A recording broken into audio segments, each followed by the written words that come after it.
Jules Verne, 20 000 lieues sous les mers, tome 2. Chapitre 10. Les houillères sous-marines. Le lendemain 20 février, je me réveillai fort tard. Les fatigues de la nuit avaient prolongé mon sommeil jusqu'à 11 heures. Je m'habillai promptement. J'avais hâte de connaître la direction du Nautilus. Les instruments m'indiquèrent qu'il courait toujours vers le sud, avec une vitesse de 20 000 à l'heure par une profondeur de 100 mètres. Conseil entra. Je lui racontai notre excursion nocturne, et les panneaux étant ouverts, il put encore entrevoir une partie de ce continent submergé. En effet, le Nautilus rasait à 10 mètres du sol seulement la plaine de l'Atlantide. Il filait comme un ballon emporté par le vent au-dessus des prairies terrestres. Mais il serait plus vrai de dire que nous étions dans ce salon comme dans le wagon d'un train express. Les premiers plans qui passaient devant nos yeux, c'étaient des rocs découpés fantastiquement, des forêts d'arbres passés du règne végétal au règne animal et dont l'immobile silhouette grimaçait sous les flots. C'étaient aussi des masses pierreuses enfouies sous des tapis d'axidie et d'anémones, hérissés de longues hydrophytes verticales, puis des blocs de lave étrangement contournés qui attestaient toute la fureur des expansions plutoniennes. Tandis que ces sites bizarres resplendissaient sous nos feux électriques, je racontais à Conseil l'histoire de ces Atlantes qui, au point de vue purement imaginaire, inspirèrent à Bailly tant de pages charmantes. Je lui disais les guerres de ces peuples héroïques. Je discutais la question de l'Atlantide en homme qui ne peut plus douter. Mes conseils, distraits, m'écoutaient peu, et son indifférence à traiter ce point historique me fut bientôt expliquée. En effet, de nombreux poissons attiraient ses regards, et quand passaient des poissons, Conseil, emporté dans les abîmes de la classification, sortait du monde réel. Dans ce cas, je n'avais plus qu'à le suivre et à reprendre avec lui nos études ichthyologiques. Du reste, ces poissons de l'Atlantique ne différaient pas sensiblement de ceux que nous avions observés jusqu'ici. C'étaient des raies d'une taille gigantesque, longues de 5 mètres, et doués d'une grande force musculaire qui leur permet de s'élancer au-dessus des flots, des squales d'espèces diverses, entre autres un globe de 15 pieds, à dents triangulaires et aiguës, que sa transparence rendait presque invisible au milieu des eaux, des sagres bruns, des humantins en forme de prisme et cuirassés d'une peau tuberculeuse, des esturgeons semblables à leurs congénères de la Méditerranée, des cygnades trompettes longs d'un pied et demi, jaune-brun, pourvus de petites nageoires grises, sans dents ni langue, et qui défilaient comme de fins et souples serpents. Parmi les poissons osseux, Conseil nota des macaïras noirâtres, longs de 3 mètres, et armés à leur mâchoire supérieure d'une épée perçante, des vives aux couleurs animées, connus du temps d'Aristote sous le nom de dragons marins, et que les aiguillons de leur dorsale rendent très dangereux à saisir. Puis des coryphènes au dos brun rayé de petites raies bleues et encadrées dans une bordure d'or, de belles dorades, des chrysostones lunes, sortes de disques à reflets d'azur, qui, éclairés en dessus par les rayons solaires, formaient comme des taches d'argent. Enfin, des Xiphias espadons, longs de 8 mètres, marchant par troupes, portant des nageoires jaunâtres, taillées en faux, et de longues glaives de 6 pieds, intrépides animaux, plutôt herbivores que piscivores, qui obéissaient au moindre signe de leurs femelles comme des maris bien stylés. Mais tout en observant ces divers échantillons de la faune marine, je ne laissais pas d'examiner les longues plaines de l'Atlantide. Parfois, de capricieux accidents du sol obligeaient le Nautilus à ralentir sa vitesse, et il se glissait alors avec l'adresse d'un cétacé dans d'étroits étranglements de collines. Si ce labyrinthe devenait inextricable, l'appareil s'élevait alors comme un aérostat, et l'obstacle franchi, il reprenait sa course rapide à quelques mètres au-dessus du fond. Admirable et charmante navigation qui rappelait les manœuvres d'une promenade aérostatique, avec cette différence que le Nautilus obéissait passivement à la main de son timonier. Vers 4 heures du soir, le terrain, généralement composé d'une vase épaisse et entremêlé de branches minéralisées, se modifia peu à peu. Il devint plus rocailleux et parut semé de conglomérats, de tufs basaltiques, avec quelques semis de lave et d'obsidienne sulfureuse. Je pensais que la région des montagnes allait bientôt succéder aux longues plaines, et en effet, dans certaines évolutions du Nautilus, j'aperçus l'horizon méridional, barré par une haute muraille qui semblait fermer toute issue. Son sommet dépassait évidemment le niveau de l'océan. Ce devait être un continent ou tout au moins une île, soit une des Canaries, soit une des îles du Cap-Vert. Le point n'ayant pas été fait, à dessein peut-être, j'ignorais notre position. En tout cas, une telle muraille me parut marquer la fin de cette Atlantide dont nous n'avions parcouru en somme qu'une minime portion. La nuit n'interrompit pas mes observations. J'étais restée seule. Conseil avait regagné sa cabine. Le Nautilus, ralentissant son allure, voltigeait au-dessus des masses confuses du sol, tantôt les effleurant comme s'il eût voulu s'y poser, tantôt remontant capricieusement à la surface des flots. J'entrevoyais alors quelques vives constellations à travers le cristal des eaux, et précisément 5 ou 6 de ces étoiles zodiacales qui traînent à la queue d'Orion. Longtemps encore je serais restée à ma vitre, admirant les beautés de la mer et du ciel, quand les panneaux se refermèrent. À ce moment, le Nautilus était arrivé à l'aplomb de la haute muraille. Comment manœuvrerait-il? Je ne pouvais le deviner. Je regagnai ma chambre. Le Nautilus ne bougeait plus. Je m'endormis avec la ferme intention de me réveiller après quelques heures de sommeil. Mais le lendemain, il était 8 heures lorsque je revins au salon. Je regardai le manomètre. Il m'apprit que le Nautilus flottait à la surface de l'océan. J'entendais d'ailleurs un bruit de pas sur la plateforme. Cependant, aucun roulis ne trahissait l'ondulation des lames supérieures. Je montai jusqu'au panneau. Il était ouvert. Mais au lieu du grand jour que j'attendais, je me vis environnée d'une obscurité profonde. Où étions-nous? M'étais-je trompée? Faisait-il encore nuit? Non, pas une étoile ne brillait, et la nuit n'a pas de ces ténèbres absolues. Je ne savais que penser, quand une voix me dit « C'est vous, monsieur le professeur ?»« Ah, capitaine Nemo, répondis-je, où sommes-nous ?»« Sous terre, monsieur le professeur. »« Sous terre ?» m'écriai-je, « et le Nautilus flotte encore ?»« Il flotte toujours. »« Mais je ne comprends pas. »« Attendez quelques instants. Notre fanal va s'allumer, et si vous aimez les situations claires, vous serez satisfait. »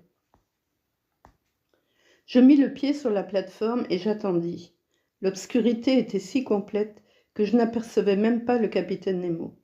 Cependant, en regardant au zénith, exactement au-dessus de ma tête, je crus saisir une lueur indécise, une sorte de demi-jour qui emplissait un trou circulaire. En ce moment, le fanal s'alluma soudain et son vif éclat fit évanouir cette vague lumière. Je regardai, après avoir un instant fermé mes yeux éblouis par le jet électrique. Le Nautilus était stationnaire. Il flottait auprès d'une berge disposée comme un quai. Cette mer qui le supportait en ce moment, c'était un lac emprisonné dans un cirque de murailles qui mesurait 2000 de diamètre, soit 6000 de tour. Son niveau, le manomètre l'indiquait, ne pouvait être que le niveau extérieur, car une communication existait nécessairement entre ce lac et la mer. Les hautes parois, inclinées sur leur base, s'arrondissaient en voûte et figuraient un immense entonnoir retourné, dont la hauteur comptait 5 ou 600 mètres. Au sommet s'ouvrait un orifice circulaire par lequel j'avais surpris cette légère clarté, évidemment due au rayonnement diurne. Avant d'examiner plus attentivement les dispositions intérieures de cette énorme caverne, avant de me demander si c'était là l'ouvrage de la nature ou de l'homme, j'allai vers le capitaine Nemo. « Où sommes-nous » dis-je. « Au centre même d'un volcan éteint, » me répondit le capitaine. « Un volcan dont la mer a envahi l'intérieur à la suite de quelques convulsions du sol. Pendant que vous dormiez, monsieur le professeur, le Nautilus a pénétré dans ce lagon par un canal naturel ouvert à 10 mètres au-dessous de la surface de l'océan. C'est ici son port d'attache, un port sûr, commode, mystérieux, abrité de tous les rames du vent. Trouvez-moi sur les côtes de vos continents ou de vos îles une rade qui vaille ce refuge assurée contre la fureur des ouragans. En effet, répondis-je, ici vous êtes en sûreté, capitaine Nemo. Qui pourrait vous atteindre au centre d'un volcan? Mais à son sommet, n'ai-je pas aperçu une ouverture? Oui, son cratère, un cratère rempli jadis de lave, de vapeurs et de flammes, et qui maintenant donne passage à cet air vivifiant que nous respirons. Mais quelle est donc cette montagne volcanique? Demandai-je. Elle appartient à un des nombreux îlots dont cette mer est semée. Simple écueil pour les navires, pour nous, caverne immense. Le hasard me l'a fait découvrir, et en cela le hasard m'a bien servi. Mais ne pourrait-on descendre par cet orifice qui forme le cratère du volcan? Pas plus que je ne saurais y monter. Jusqu'à une centaine de pieds, la base intérieure de cette montagne est praticable, mais au-dessus, les parois surplombent et leurs rampes ne pourraient être franchies. Je vois, capitaine, que la nature vous sert partout et toujours. Vous êtes en sûreté sur ce lac, et nul que vous n'en peut visiter les eaux. Mais à quoi bon ce refuge? Le Nautilus n'a pas besoin de port. Non, monsieur le professeur, mais il a besoin d'électricité pour se mouvoir, d'éléments pour produire son électricité, de sodium pour alimenter ses éléments, de charbon pour faire son sodium et de houillère pour extraire son charbon. Or, précisément ici, la mer recouvre des forêts entières qui furent enlisées dans les temps géologiques. Minéralisées maintenant et transformées en houille, elles sont pour moi une mine inépuisable. Vos hommes, capitaine, font donc ici le métier de mineur? Précisément, ces mines s'étendent sous les flots comme les houillères de Newcastle. C'est ici que, revêtus du scaphandre, le pic et la pioche à la main, mes hommes vont extraire cette houille que je n'ai pas même demandée aux mines de la terre. Lorsque je brûle ce combustible pour la fabrication du sodium, la fumée qui s'échappe par le cratère de cette montagne lui donne encore l'apparence d'un volcan en activité. Et nous les verrons à l'œuvre, vos compagnons? Non, pas cette fois du moins, car je suis pressé de continuer notre tour du monde sous-marin. Aussi me contenterai-je de puiser aux réserves de sodium que je possède. Le temps de les embarquer, c'est-à-dire un jour seulement, et nous reprendrons notre voyage. Si donc vous voulez parcourir cette caverne et faire le tour du lagon, profitez de cette journée, monsieur Aronnax. Je remerciai le capitaine et j'allai chercher mes deux compagnons qui n'avaient pas encore quitté leur cabine. Je les invitai à me suivre sans leur dire où ils se trouvaient. Ils montèrent sur la plateforme. Conseil, qui ne s'étonnait de rien, regarda comme une chose très naturelle de se réveiller sous une montagne après s'être endormi sous les flots. Mais Ned Land n'eut d'autre idée que de chercher si la caverne présentait quelque issue. Après déjeuner, vers 10 heures, nous descendions sur la berge. « Nous voici donc encore une fois à terre, dit Conseil. »« Je n'appelle pas cela la terre, répondit le Canadien. Et d'ailleurs, nous ne sommes pas dessus, mais dessous. » Entre le pied des parois de la montagne et les eaux du lac se développait un rivage sablonneux qui, dans sa plus grande largeur, mesurait 500 pieds. Sur cette grève, on pouvait faire aisément le tour du lac. Mais la base des hautes parois formait un sol tourmenté sur lequel gisaient, dans un pittoresque entassement, des blocs volcaniques et d'énormes pierres ponces. Toutes ces masses désagrégées, recouvertes d'un émail poli sous l'action des feux souterrains, resplendissaient au contact des jets électriques du fanal. La poussière micacée du rivage que soulevaient nos pas s'envolait comme une nuée d'étincelles. Le sol s'élevait sensiblement en s'éloignant du relais des flots, et nous fûmes bientôt arrivés à des rampes longues et sinueuses, véritables raidillons qui permettaient de s'élever peu à peu. Mais il fallait marcher prudemment au milieu de ces conglomérats qu'aucun ciment ne reliait entre eux, et le pied glissait sur ces trachytes vitreux faits de cristaux de feldspath et de quartz. La nature volcanique de cette énorme excavation s'affirmait de toutes parts. Je le fis observer à mes compagnons. « Vous figurez-vous, leur demandai-je, ce que devait être cet entonnoir lorsqu'il s'emplissait de lave bouillonnante et que le niveau de ce liquide incandescent s'élevait jusqu'à l'orifice de la montagne comme la fonte sur les parois d'un fourneau. » Je me le figure parfaitement, répondit Conseil. Mais monsieur me dira-t-il pourquoi le grand fondeur a suspendu son opération Et comment il se fait que la fournaise est remplacée par les eaux tranquilles d'un lac? Très probablement, Conseil, parce que quelque convulsion a produit au-dessous de la surface de l'océan cette ouverture qui a servi de passage au Nautilus. Alors les eaux de l'Atlantique se sont précipitées à l'intérieur de la montagne. Il y a eu lutte terrible entre les deux éléments, lutte qui s'est terminée à l'avantage de Neptune. Mais bien des siècles se sont écoulés depuis lors, et le volcan submergé s'est changé en grotte paisible. Très bien, répliqua Ned Land, j'accepte l'explication, mais je regrette dans notre intérêt que cette ouverture dont parle monsieur le professeur ne se soit pas produite au-dessus du niveau de la mer. Mais, ami Ned, répliqua Conseil, si ce passage n'eût pas été sous-marin, le Nautilus n'aurait pu y pénétrer. Et j'ajouterai, maître Land, que les eaux ne se seraient pas précipitées sous la montagne et que le volcan serait resté volcan. Donc vos regrets sont superflus. Notre ascension continua. Les rampes se faisaient de plus en plus raides et étroites. De profondes excavations les coupaient parfois, qu'il fallait franchir. Des masses surplombantes voulaient être tournées. On se glissait sur les genoux, on rampait sur le ventre. Mais l'adresse de Conseil et la force du Canadien aidant, tous les obstacles furent surmontés. À une hauteur de 30 mètres environ, la nature du terrain se modifia sans qu'il devînt plus praticable. Aux conglomérats et aux trachytes succédèrent de noirs basaltes. Ceux-ci étendus par nappes, toutes grumelées de soufflures. Ceux-là formant des prismes réguliers, disposés comme une colonnade, qui supportaient les retombées de cette voûte immense, admirable spécimen de l'architecture naturelle.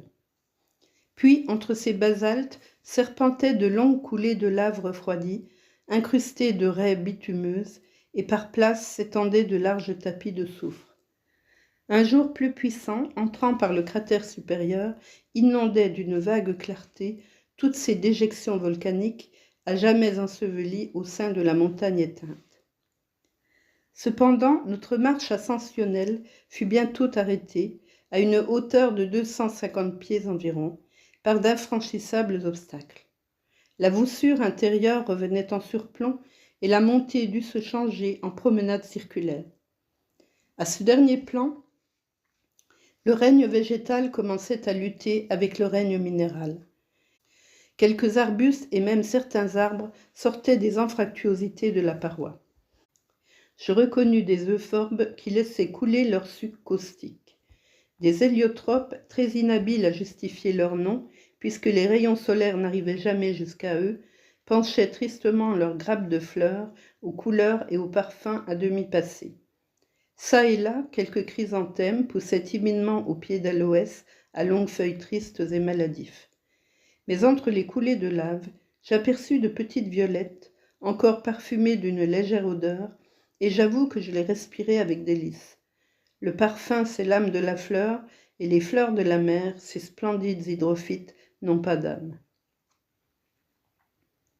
Nous étions arrivés au pied d'un bouquet de dragonniers robustes qui écartaient les roches sous l'effort de leurs musculeuses racines, quand Ned Land s'écria « Ah, monsieur, une ruche !» « Une ruche » répliquai-je en faisant un geste de parfaite incrédulité. « Oui, une ruche » répéta le Canadien, « et des abeilles qui bourdonnent autour. » Je m'approchai et je dus me rendre à l'évidence. Il y avait là, à l'orifice d'un trou creusé dans le tronc d'un dragonnier, quelques milliers de ces ingénieux insectes, si communs dans toutes les Canaries, et dont les produits y sont particulièrement estimés. Tout naturellement, le Canadien voulut faire sa provision de miel, et j'aurais eu mauvaise grâce à m'y opposer.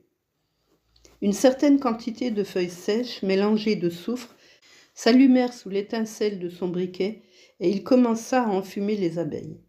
Les bourdonnements cessèrent peu à peu, et la ruche éventrée livra plusieurs livres d'un miel parfumé.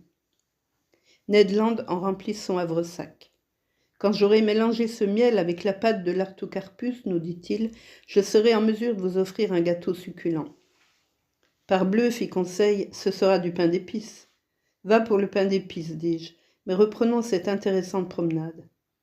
À certains détours du sentier que nous suivions alors, le lac apparaissait dans toute son étendue. Le fanal éclairait en entier sa surface paisible, qui ne connaissait ni les rides ni les ondulations. Le Nautilus gardait une immobilité parfaite. Sur sa plateforme et sur la berge s'agitaient les hommes de son équipage, ombres noires, nettement découpées au milieu de cette lumineuse atmosphère. En ce moment, nous contournions la crête la plus élevée de ces premiers plans de roches qui soutenaient la voûte. Je vis alors que les abeilles n'étaient pas les seuls représentants du règne animal à l'intérieur de ce volcan. Des oiseaux de proie planaient et tournoyaient çà et là dans l'ombre ou s'enfuyaient de leurs nids perchés sur des pointes de roc. C'étaient des éperviers au ventre blanc et des crécelles criardes. Sur les pentes détalaient aussi, de toute la rapidité de leurs échasses, de belles et grasses outardes. Je laisse à penser si la convoitise du Canadien fut allumée à la vue de ce gibier savoureux, et s'il regretta de ne pas avoir un fusil entre ses mains. Il essaya de remplacer le plomb par les pierres, et après plusieurs essais infructueux, il parvint à blesser une de ces magnifiques outardes. Dire qu'il risqua 20 fois sa vie pour s'en emparer, ce n'est que vérité pure, mais il fit si bien que l'animal alla rejoindre dans son sac les gâteaux de miel. Nous dûmes alors redescendre vers le rivage, car la crête devenait impraticable. Au-dessus de nous, le cratère béant apparaissait comme une large ouverture de puits. De cette place, le ciel se laissait distinguer assez nettement, et je voyais courir des nuages échevelés par le vent d'ouest qui laissaient traîner jusqu'au sommet de la montagne leurs brumeux haillons. Preuve certaine que ces nuages se tenaient à une hauteur médiocre, car le volcan ne s'élevait pas à plus de 800 pieds au-dessus du niveau de l'océan. Une demi-heure après le dernier exploit du Canadien, nous avions regagné le rivage intérieur. Ici, la flore était représentée par de larges tapis de cette criste marine, petite plante ombellifère, très bonne à confire, qui porte aussi les noms de perce-pierre, de passe-pierre et de fenouil marin. Conseil en récolta quelques bottes. Quant à la faune, elle comptait par milliers des crustacés de toutes sortes, des homards, des crabes tourteaux, des palémons, des mysis, des faucheurs, des galatées, et un nombre prodigieux de coquillages, porcelaines, rochers et patelles. En cet endroit s'ouvrait une magnifique grotte. Mes compagnons et moi nous prîmes plaisir à nous étendre sur son sable fin. Le feu avait poli ses parois émaillées et étincelantes, toutes saupoudrées de la poussière du mica. Ned Land en tâtait les murailles et cherchait à sonder leur épaisseur. Je ne pus m'empêcher de sourire. La conversation se mit alors sur ses éternels projets d'évasion, et je crus pouvoir, sans trop m'avancer, lui donner cette espérance. C'est que le capitaine Nemo n'était descendu au sud que pour renouveler sa provision de sodium. J'espérais donc que maintenant, il rallierait les côtes de l'Europe et de l'Amérique, ce qui permettrait aux Canadiens de reprendre avec plus de succès sa tentative avortée. Nous étions étendus depuis 1 heure dans cette grotte charmante. La conversation, animée au début, languissait alors. Une certaine somnolence s'emparait de nous. Comme je ne voyais aucune raison de résister au sommeil, je me laissais aller à un assoupissement profond. Je rêvais, on ne choisit pas ses rêves, je rêvais que mon existence se réduisait à la vie végétative d'un simple mollusque. Il me semblait que cette grotte formait la double valve de ma coquille. Tout d'un coup, je fus réveillé par la voix de Conseil. « Alerte, alerte !» criait ce digne garçon. « Qu'y a-t-il » demandai-je, me soulevant à demi. « L'eau nous gagne. » Je me redressai, la mer se précipitait comme un torrent dans notre retraite, et décidément, puisque nous n'étions pas des mollusques, il fallait se sauver. En quelques instants, nous fûmes en sûreté sur le sommet de la grotte même. « Que se passe-t-il donc » demanda Conseil. « Quelque nouveau phénomène ?»« Eh non, mes amis, répondis-je, c'est la marée. Ce n'est que la marée qui a failli nous surprendre, comme le héros de Walter Scott. L'océan se gonfle au dehors et par une loi toute naturelle d'équilibre, le niveau du lac monte également. Nous en sommes quittes pour un demi-bain. Allons nous changer au Nautilus. 3/4 d'heure plus tard, nous avions achevé notre promenade circulaire et nous rentrions à bord. Les hommes de l'équipage achevaient en ce moment d'embarquer les provisions de sodium et le Nautilus aurait pu partir à l'instant. Cependant, le capitaine Nemo, ne donna aucun ordre. Voulait-il attendre la nuit et sortir secrètement par son passage sous-marin? Peut-être. Quoi qu'il en soit, le lendemain, le Nautilus ayant quitté son port d'attache, naviguait au large de toute terre et à quelques mètres au-dessous des flots de l'Atlantique.